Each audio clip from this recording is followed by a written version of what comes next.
Alright guys, it's Jeff and Mike from Essential Outfitters. Been talking about in some of our videos that we're going to do a walkthrough from bow to stern on the native Watercraft Titan X12.5. I've got it pretty much fully loaded, so it might give you some ideas and some things that I did. We did a couple things different and talk about some of the pros and very few cons, but there's a couple that we'll talk about that I'd like to, mainly from the manufacturer, some things that I would like to see differently. We'll start up here. We've got the Motor Guide XI3 pinpoint, so it's got the spot lock on it. My advice to you is to buy the bow mount set that comes with it. It comes with the mount, the puck, all the wiring, circuit breakers, everything to make it look clean and be right. The deployment ropes, and so it is very easy to, on the water, to deploy and to retrieve, and it's also very easy. These things are really heavy, so when you're pulling these out on the side kick out of the water, I always get up, take this off first, put it in the truck, and then the boat's a lot easier. Then we'll go here to the hatch. I've got a lot of wiring. If you do the bow mount kit, they have a great video that shows you how to install this. So they've got the circuit breaker. We've got all my wires in.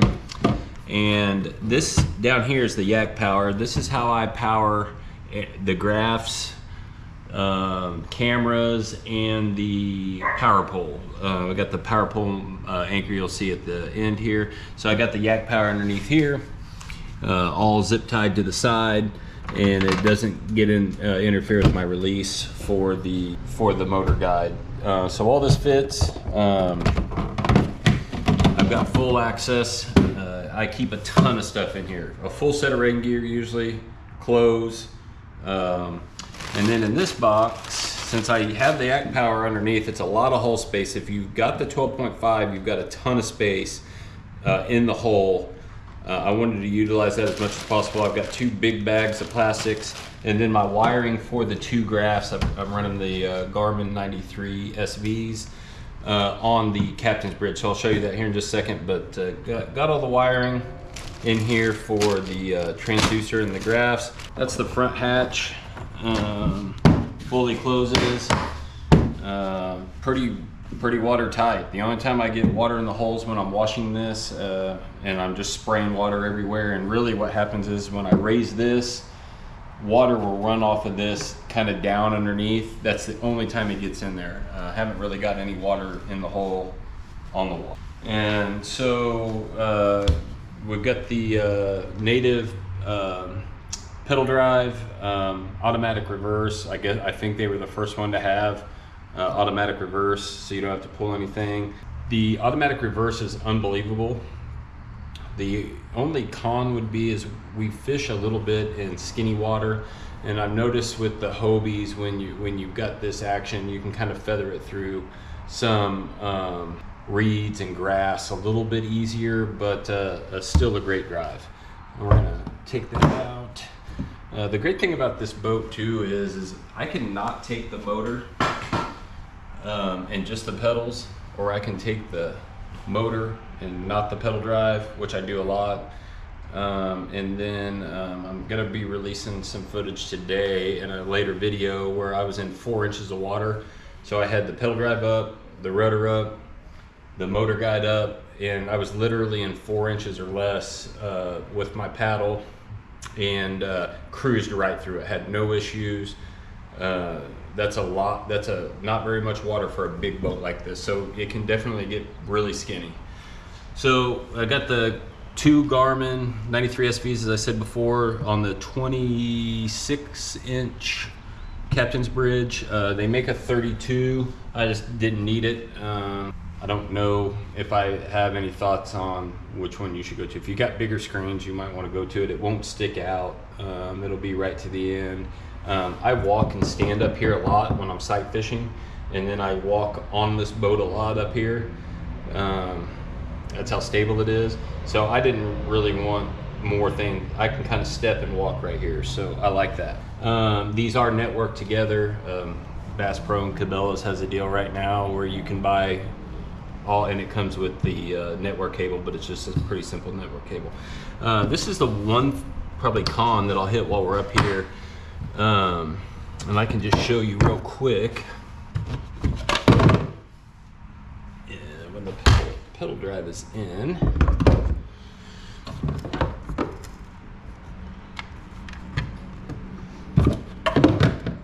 and these are locked in. I got big feet.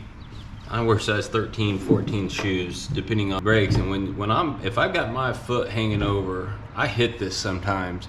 Now, one thing I do, keep this seat way back because I stand and walk around a lot, and I don't like this in the back. You know, the one thing about the Hobies that I liked was that seat will fold up, and so that stays off the back of your legs. But there's so much room and it's so easy to get up here. But the one thing that I don't love is these locks for the pedal drive, because I've got such big feet and I hit them like that right there with my feet. And so I'd like to see something different there. Obviously it comes with the scupper plugs. I have done the Old Town scuffer valve mod that they show on it's very easy to do. You drill a 3/8 inch hole and you shove them in. It works okay. Our water's got a lot of, it's James River's coming into Lake Springfield. It's got a lot of debris, and we're fishing in reeds and stuff, so these get kind of plugged up a little bit, and so it doesn't always work the greatest. But I can tell you this, if you're loading your boat properly, walking on it, which is easy to do, it's very stable, you can keep almost a completely dry hull. And so obviously it's got the H rails. One thing that I love, and we'll get to the Acatech here in a little bit, and I've showed this in I did a video on the storage, is that these hold the 3600 series boxes, and I love that. Kind of what I was saying in that video was I've switched everything over to 3600s. I'll show you the box now. You can hold a ton of these, and depending on what the day is, I can have 2 right here, and I can have 2 right in here. That's easy on the pull-out tray. So I got 4 boxes, kind of depending on what we're fishing that day. I think I mentioned in the video, like right now we're throwing a lot of 5-inch Cincos, a lot of wacky worms, and some stuff like that. So I may have terminal tackle and a worm box up here. Love that. Under the seat's huge. I carry a big Plano of soft plastics. I got swim baits in here and some other things like that. So that just kind of stays over there.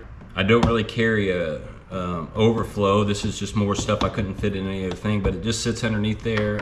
I could take that out and put 3600 boxes underneath here, but this works great for me, and I love that.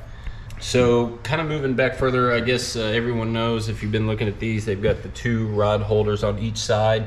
I use them extensively. I think I throw 7, 6 down. Everything fits in here. It'll rest on the rod. You can slide them up in there. They work great, especially if you put rod socks on.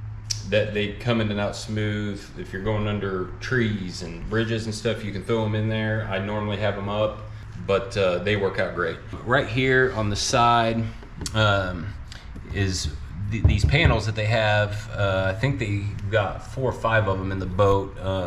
So you don't have to drill holes. I think through all of this fully loaded boat, I think I've drilled maybe 2 holes in the entire boat. So one little one right here for the release, and maybe one inside the hole for the battery, which I'll show you in a minute. So this is where I got my mounted power pole, up and down for the power pole micro.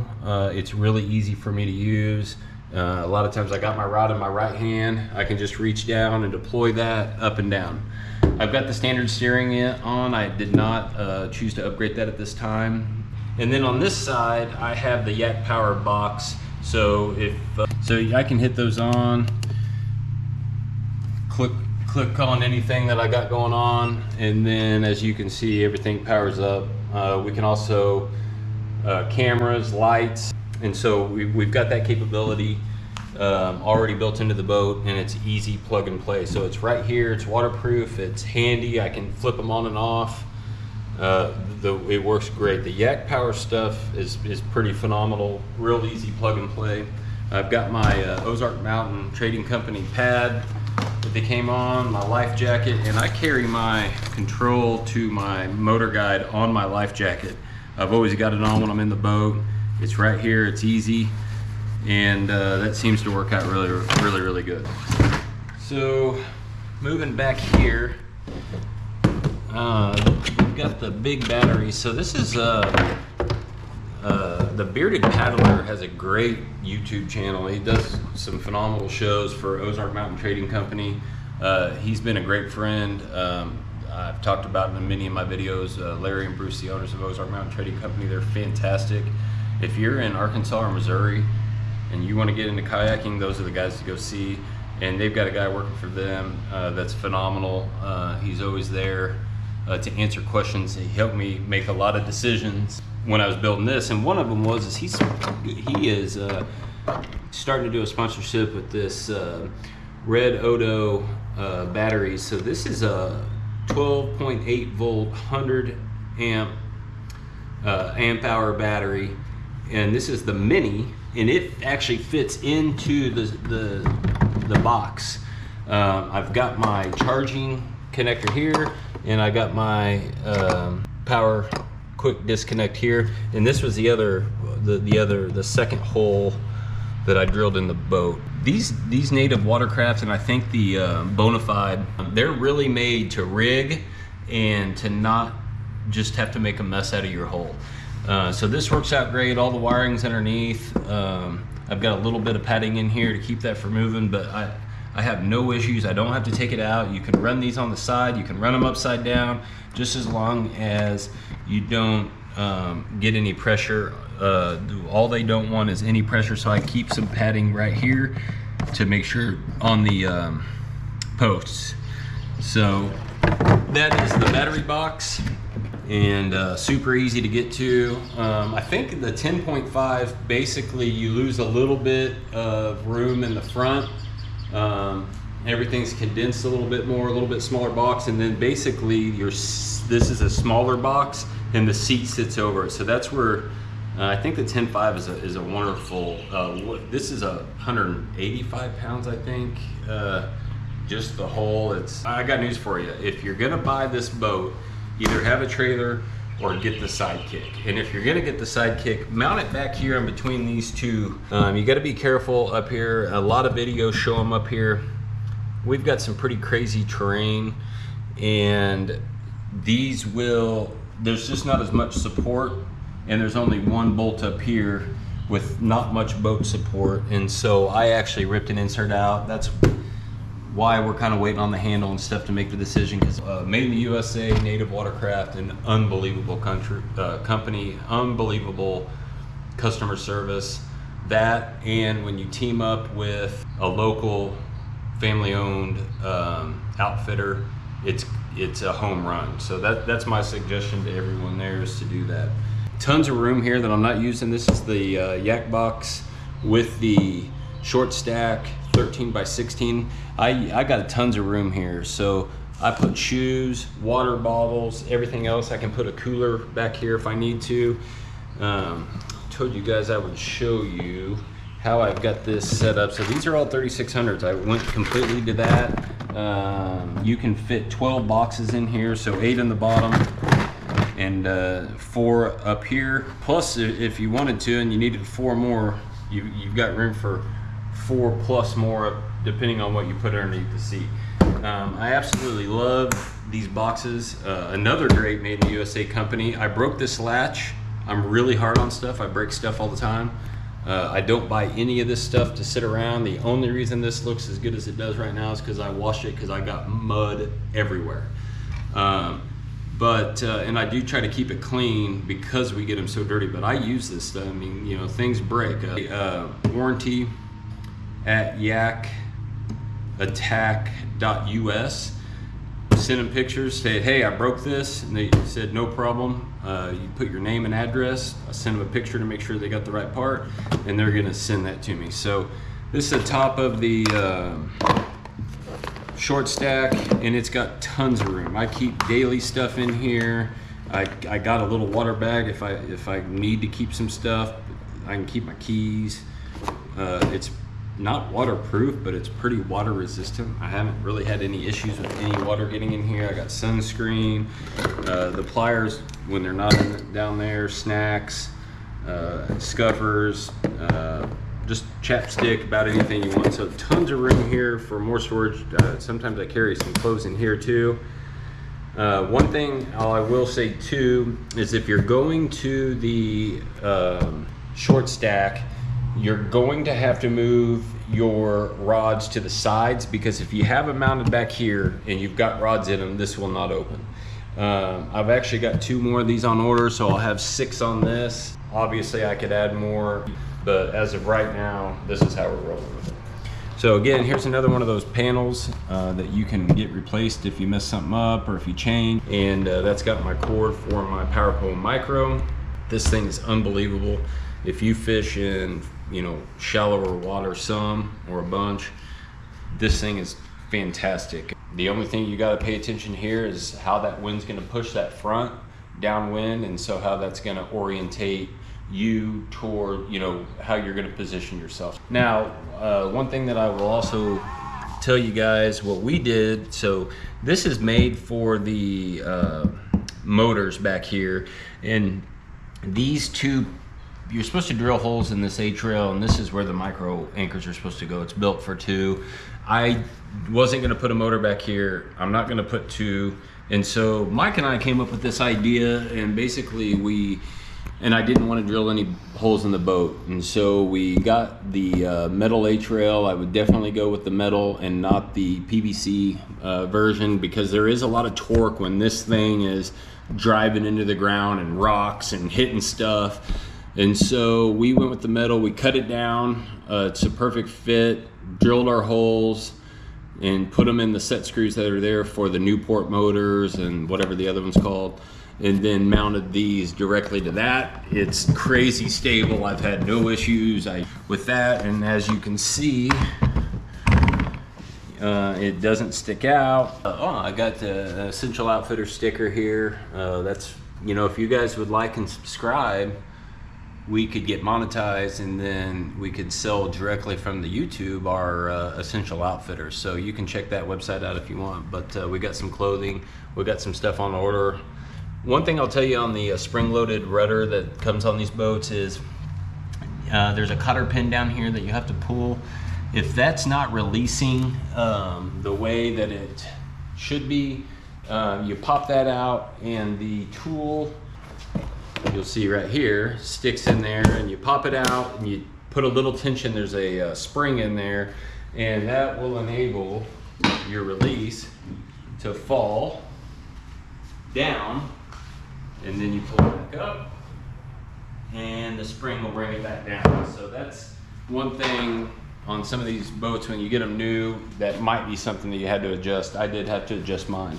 If you get the 12.5 and probably the 10.5, these heavier boats, you got to go with some sort of wheels. Native makes one. I will say that they make these for a lot of different boats, and I understand that. On these boats where it's almost mandatory that you're going to have them because they're so heavy, I wish that they would, it would really be great if this was up here a little bit closer over this side of the battery box instead of this side, just for the weight. So I wish that they would make these bigger boats with inserts or a platform or something. It might not be possible, but you know, we only use the 2 middle ones. It works as long as there's enough support and you're not just banging it off everything like I do, and built-in support where you could utilize more of the bolt holes. But a great product. I can deploy these, rip these up, get them out of the water on the water. This thing is so stable, and that's it. So I love this boat. There's just a couple of cons. I'm not super pumped about how this transducer is loaded or is mounted. I've got it mounted about the best I can. It really needs to be a little bit lower, but there's no protection, you know, on the Hobies. I came out of a pro angler. Mike fishes out of a pro angler. You had that down here a little bit further, and then you could suck it up in there when you were loading and unloading or going over stumps and stuff like that. My side imaging isn't great because it sits up here and pings off of this. I need to lower it a little bit, but I'm just gonna tear it up. I'm so tough on those. That would be another little thing that I'd like to see. But guys, I'm telling you, this is probably one of my favorite boats I've ever had. I started out with Jackson back when the Coosa first came out, the Coosa HD, and I went to Wilderness Systems after that. Then I got into Hobies. Really was kind of looking for something different and started watching Greg Blanchard. Mike and I did, and I've been watching him since almost day one. Him and Gene and some of those guys that have been around to when kayak fishing became kind of a big deal. They had a great avenue with social media. Was starting to catch fire, and they were able to do that art a little bit easier. But I've been in a lot of kayaks, and I enjoy being in this so much. I can fish in 4 inches of water. I can be in big water. I can go distance with the motor. I don't even have to take it if I don't want. The pedal drive's incredible. It's just phenomenal. So I love the boat. If you guys have any questions, leave them in the comments. Please subscribe. We're kind of enjoying doing this. We're gonna keep pumping out videos and kind of break down maybe smaller videos of a few of these things. There's a lot of the guys on social media right now. So that's it. Love the boat. Like I said, if you got any questions, feel free to drop a comment and we'll answer them the best we can. Have a good day.